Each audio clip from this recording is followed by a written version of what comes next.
A ver, en el mundo del comercio internacional, un simple código de 3 letras puede ser la diferencia entre una operación rentable y, bueno, una pérdida financiera bastante importante.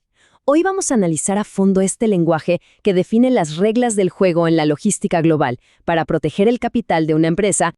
Y la respuesta, la verdad, puede que sorprenda. No siempre se trata del producto, ni del marketing, ni siquiera del tipo de cambio. Muchas veces el error más caro se esconde en el contrato de compraventa. Y aquí está el meollo del asunto. Una mala elección puede generar miles de dólares en costos que no teníamos previstos, problemas en aduanas y hasta disputas legales. Así que entender estas reglas no es una opción, es una necesidad estratégica. Bueno, perfecto. Vamos a meternos de lleno en el tema. Para estandarizar todas estas operaciones a nivel mundial, existe un marco de referencia oficial que publica la Cámara de Comercio Internacional o la ICC por sus siglas en inglés.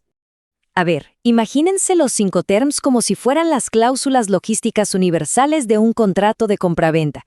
Su función es dejar súper claro quién es responsable de qué, quién paga qué, y lo más importante de todo, en qué punto exacto el riesgo de la mercancía pasa del vendedor al comprador. Ojo, y lo que vemos aquí es súper importante porque nos deja algo muy en claro. Los Incoterms se ocupan de la logística, de la entrega física y del riesgo, pero es fundamental entender que no regulan la transferencia de la propiedad, o sea, no dicen cuándo la mercancía deja de ser del vendedor para ser del comprador. Tampoco definen la forma de pago ni las multas si alguien no cumple. Todo eso se tiene que negociar y escribir bien clarito en el contrato principal. Ok, para que esto sea más fácil de entender, las 11 reglas se dividen en 2 grandes grupos, y todo depende del modo de transporte. Esta es la primera y más importante distinción que hay que hacer al momento de elegir una regla. Es clave.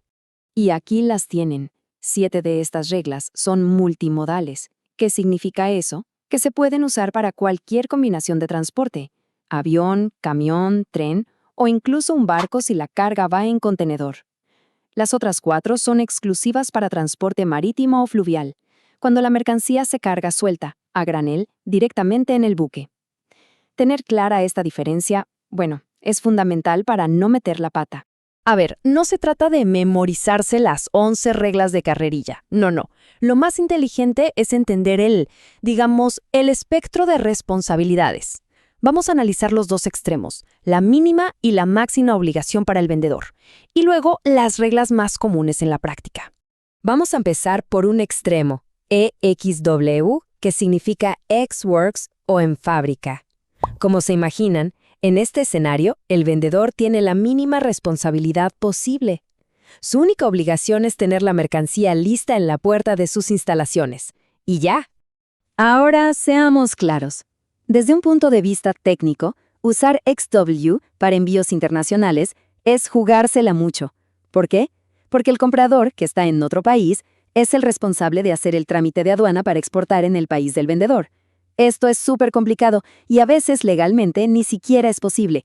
Y para el vendedor, no tener un documento que pruebe que su mercancía salió del país, eso puede traerle unos problemas fiscales bastante serios. Justamente por todo esto que les acabo de contar, la recomendación de los expertos casi siempre es usar FCA en lugar de EXW. Esta regla, FCA, está pensada para el comercio moderno, sobre todo para la mercancía que se mueve en contenedores. Entonces, ¿cuál es el punto clave aquí? Con FCA, el vendedor sí se encarga del despacho de exportación, y con eso soluciona el principal problema de XW. Esto le da seguridad legal y fiscal a las 2 partes. Miren, es de lejos uno de los Incoterms más versátiles y recomendados hoy en día. De verdad. Ahora vamos con un clásico, uno de los términos más famosos, y que es solo para transporte marítimo, el CIF. Su popularidad, sin embargo, muchas veces esconde un detalle importantísimo sobre cuándo se transfiere el riesgo. Y esto, fíjense, es un ejemplo perfecto de cómo funcionan los Incoterms y dónde está la trampa. Mucha gente cree que porque el vendedor paga el flete y el seguro hasta el puerto de destino, el riesgo también viaja hasta allá. Pues no, error. El riesgo se transfiere al comprador en el momento en que la mercancía se sube al barco en el puerto de origen. ¿Qué significa esto? Que si al barco le pasa algo en alta mar, es el comprador quien tiene que reclamarle al seguro, aunque el vendedor haya sido quien pagó esa póliza. Es un detalle crucial. Bueno, y ahora nos vamos justo al otro lado de la balanza, DDP, o entregado con derechos pagados. Esto representa la máxima obligación para el vendedor. Es básicamente un servicio puerta a puerta, donde el vendedor se encarga de absolutamente todo. Hablemos claro. Legalmente, usar DDP es súper arriesgado si el vendedor no está registrado como importador o no tiene una empresa en el país de destino. Cualquier error en la clasificación de la mercancía, en el valor declarado en aduana o en el pago de impuestos cae enteramente sobre el vendedor. Y eso, créanme, puede hacer que toda la ganancia de la venta desaparezca. Ok, atención aquí porque este es un consejo técnico de oro, sobre todo para quienes importan. Las aduanas de todo el mundo calculan los impuestos sobre algo que se llama el valor en aduana, pero no todas lo calculan igual. Y esto es importantísimo. ¿Por qué? Porque países como Estados Unidos, Canadá o Australia usan una base FOB. Esto quiere decir que los impuestos se calculan solo sobre el costo de la mercancía puesta en el origen. En cambio, la mayoría de los países de América Latina y Europa usan una base CIF.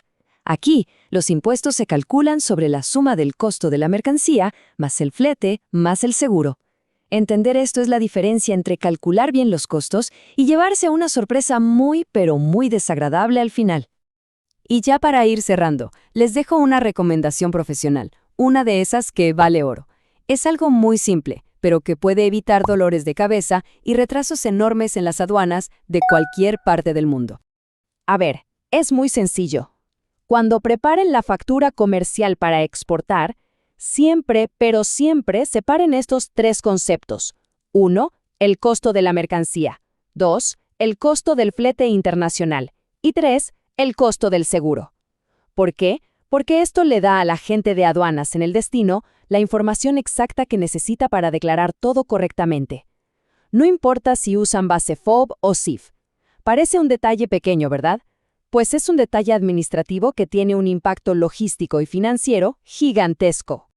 Como ven, elegir esas tres letras no es un simple trámite, no es papeleo, es una decisión financiera y estratégica que define el riesgo, el costo y, al final, el éxito de cada una de las operaciones de comercio internacional.